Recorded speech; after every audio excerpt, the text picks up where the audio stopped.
ఇదండి ఉస్మానియా యూనివర్సిటీలో ఇది చివరి వార్త. ఉస్మానియా యూనివర్సిటీలో పర్మిషన్ లేని ఛానల్స్ రాకూడదు, మెయిన్ స్ట్రీమ్ మీడియా మాత్రమే వితౌట్ పర్మిషను. ఇది ఎక్కడి రాజ్యం అండి? ఉస్మానియాలో ఈ సూత్రం చెప్పినటువంటి అధికారులు ఎవరు? ఉస్మానియా అధికారుల, పోలీస్ అధికారుల? ఈ మిత్రుడు చూస్తే పోలీస్ అధికారిగానే కనిపిస్తూ ఉన్నాడు. ఇక్కడ ఏం జరుగుతుందో చూడండి.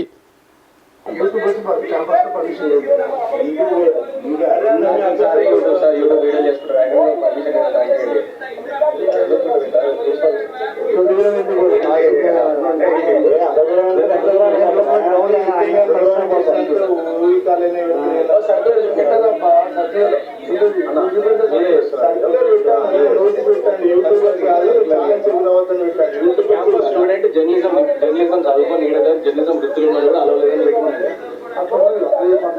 అలా సెక్యూరిటీని పెట్టి నెట్టేయిస్తున్నారు. ఇది చాలా దుర్మార్గం. పత్రికా స్వేచ్ఛని, భావ స్వేచ్ఛని, వ్యక్తిగత స్వేచ్ఛని హరించేటువంటి ఉక్కుపాదం చట్టాలు ఇవి. ఉక్కుపాదం పాలన ఇది. మన రేవంత్ రెడ్డి గారు ఇదేమి తీరు? కాసిం సార్ మీరు ఎక్కడ బజ్జున్నారు? ఇప్పుడు చెప్పాలి.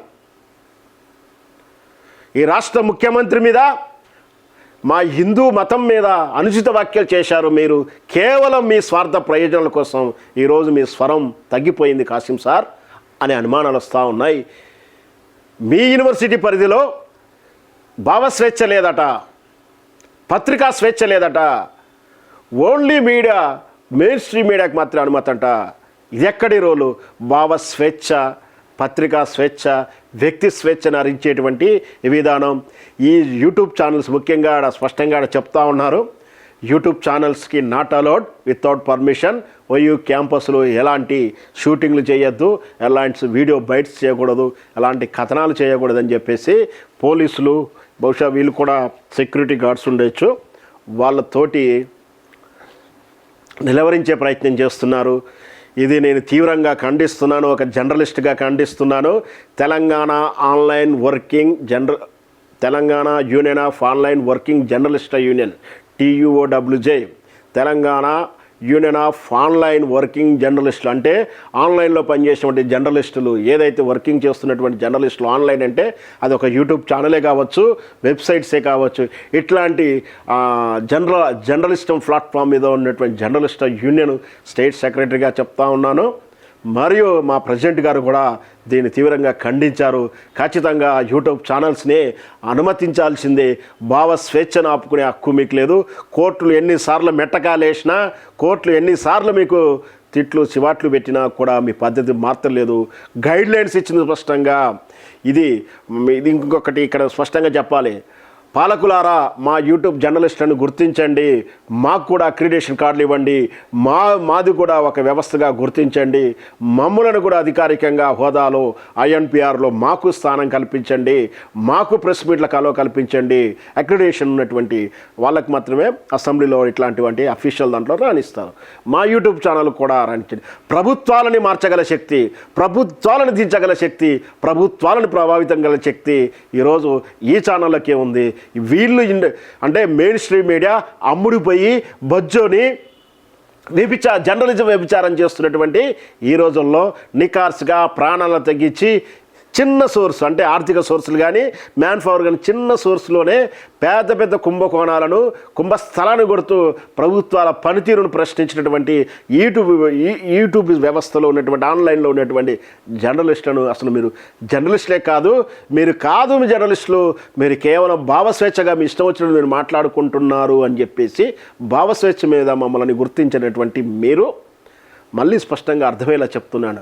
యూట్యూబ్ని గుర్తించండి రా బాబు పాలకులారా అని అంటే, అబ్బెబ్బే మీరు జర్నలిస్టులు కాదు, మీరు ఊరికనే మీరు భావస్వేచ్ఛ మీద వీడియోలు పెట్టుకొని కెమెరాలు పెట్టుకొని మాట్లాడుతున్నారు, మిమ్మల్ని జర్నలిస్ట్గా మేము పరిగణించాం, పక్క తప్పుకోండి అని స్పష్టంగా చెప్తున్నారు పాలకులు, బ్యూరోక్రాట్స్, పాలకులు, మన మంత్రులు, వీళ్ళంతా కూడా. మేము ఎన్నిసార్లు కూడా సంప్రదింపులు ప్రయాణం చేస్తే పోలీసులు కూడా వాళ్ళు స్పష్టంగా చెప్తున్నారు, వాళ్ళని మేము జర్నలిస్టులు అనము, భావస్వేచ్ఛగా మాట్లాడుతున్నారు, భావస్వేచ్ఛ కిందకి వెళ్ళిపోతుంది, వాళ్ళు జర్నలిజం కింద పోరు, వాళ్ళ మీద దాడి జరిగితే జర్నలిస్టు మీద దాడి జరగదు, అది వ్యక్తి మీద దాడి అని చెప్పి స్పష్టంగా పోలీసులు చెప్తా ఉన్నారు. అంటే మీరేమో అక్కడ ఉస్మానియా యూనివర్సిటీకి వస్తారికే ఛానల్స్ మీడియా నాట్ అలౌడ్ అంటారు. అక్కడ భావస్వేచ్ఛ అంటే ఎక్కడైనా మాట్లాడుకోవచ్చు కదా, ఉస్మానియా గడ్డ ఏం కాదు.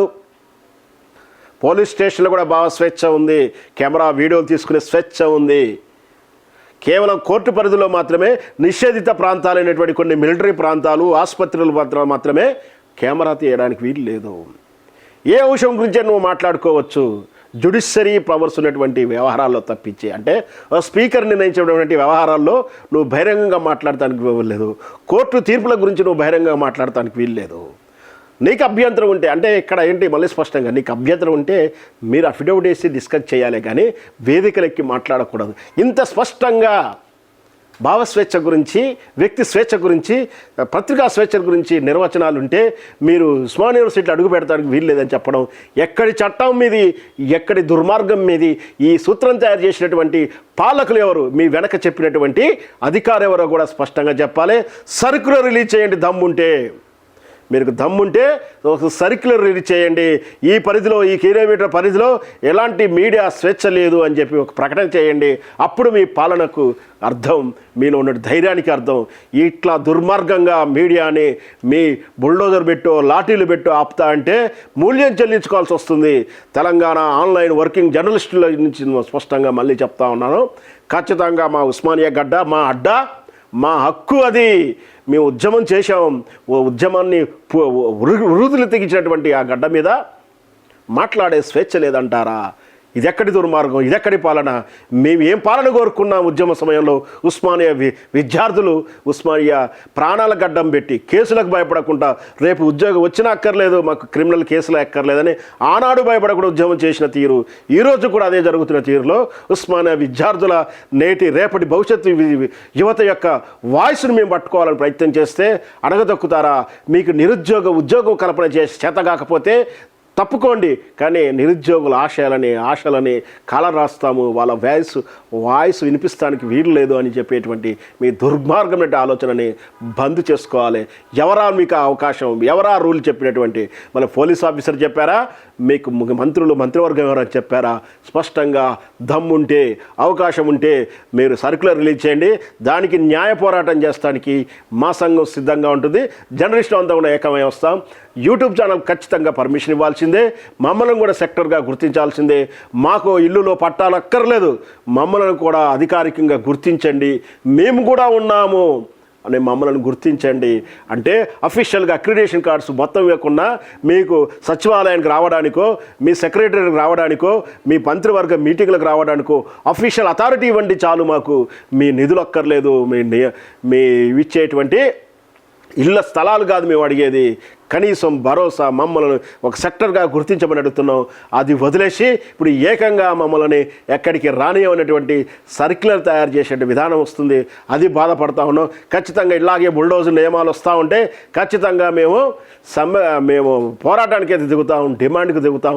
ఖచ్చితంగా ఆ డిజిటల్ మీడియా జర్నలిస్టుల తరపున పోరాటానికి మా యూనియన్ కానీ మేము కానీ వ్యక్తిగతంగా కానీ సిద్ధంగా ఉంటాం. ఖచ్చితంగా ఉస్మానియా యూనివర్సిటీలో యూట్యూబ్ ఛానల్ స్వరం వినాల్సిందే, అక్కడ యూట్యూబ్ లోగోలు కానీ మైకులు కానీ ప్రజ్వలించాల్సిందే. ఎట్లెట్లా ఆగుతాయో మనం చూద్దాం. ఇక నుంచి వెళ్ళడానికి కూడా మీరు వెళ్ళాలి, యూనివర్సిటీకి పోయి చేయండి, చూద్దాం ఏం జరుగుతుందో. అప్పుడు మన పవర్ ఏంటో ప్రభుత్వానికి తెలవాలి, మన ఉనికి తెలవాలి. మనం ఆల్రెడీ వాళ్ళకి తెలుసు మన పవర్ ఏంటో, ప్రభుత్వాలను దింపగల శాసించగల శక్తి ఉన్నటువంటి మమ్మల్ని చూస్తేనే భయపడుతుంది. అందుకనే అక్కడ అనుమతిస్తలేరు. ఖచ్చితంగా చట్టం ప్రకారం ఏదైనా ఉంటే చెయ్యండి, మేము గౌరవిస్తాం. చట్టాన్ని అతిక్రమించి బుల్డోజర్ని రూల్స్ పెడితే మాత్రం మేము ఊరుకునేది లేదు.